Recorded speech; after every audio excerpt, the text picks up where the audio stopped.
Welcome করছি সবাইকে। আশা করি সবাই ভালো আছেন। চলুন আজকে আমরা দেখি আমার কোনো একটা ফাইলকে কিভাবে আমরা পাসওয়ার্ড সেট করি এবং হচ্ছে ওই আমার ওই ফাইলটাকে বারবার সেভ না করে আমরা অটোমেটিক সেভ করে নিব।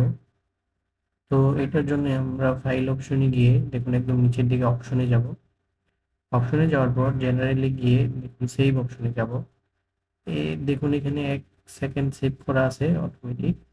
1 মিনিট, সরি। আমি এখান থেকে একটু বাড়িয়ে কমিয়ে আপনাদের এখানে দেখবেন 20 মিনিট 30 মিনিট এরকম করা আছে।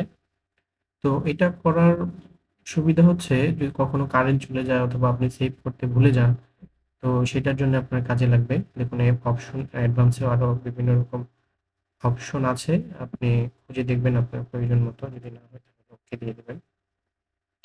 দেন হচ্ছে এটা 1 মিনিট পর পর আপনি যদি সেভ করতে ভুলেও যান সে অটোমেটিক সেভ হবে। আপনি কাজ করবেন সাথে সাথে অটোমেটিক সেভ হবে। তো চলুন এবার আমরা দেখি কিভাবে এটাতে পাসওয়ার্ড সেট করে। সেম আমরা ফাইলে গিয়ে সেভ এজে যাব।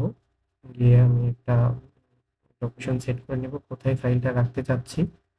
ডেস্কটপে রাখলাম। রাখার পরে আমি এক্সেল মোডেই রাখি। দেখুন সেভের পাশে দিয়ে অপশন আছে, এটা সিলেক্ট করব।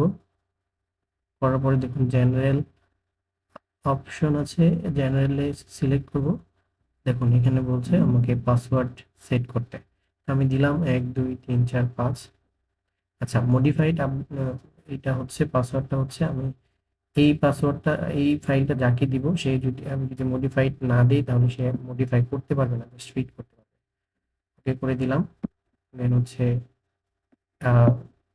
রিটাইপ করলাম আমার পাসওয়ার্ডটা 1 2 3 4 5ই দিলাম। ওকে করে দিলাম। মডিফাইডটা আবার 1 2 3 4 5ই দিলাম। ওকে করে দিলাম। দেন হচ্ছে এখান থেকে সেভ করে দেব। ওকে, আমার হচ্ছে এটা অটো সেভ আর হচ্ছে পাসওয়ার্ড পাসওয়ার্ড প্রটেকশন হয়ে গেল। তো চলুন, আমাদের বুক টু ছিল, আমি এখানে ডেস্কটপে রেখেছিলাম। বুক টুটা কোথায় বুঝতেই তো পারছি না।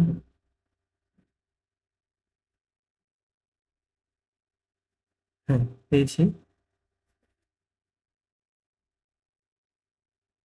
এই তো।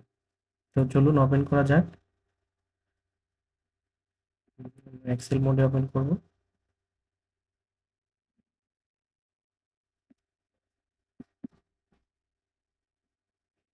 দেখুন এখনই পাসওয়ার্ডটা চাবে। এই যে দেখুন আমি দিয়েছিলাম 1 2 3 4 5।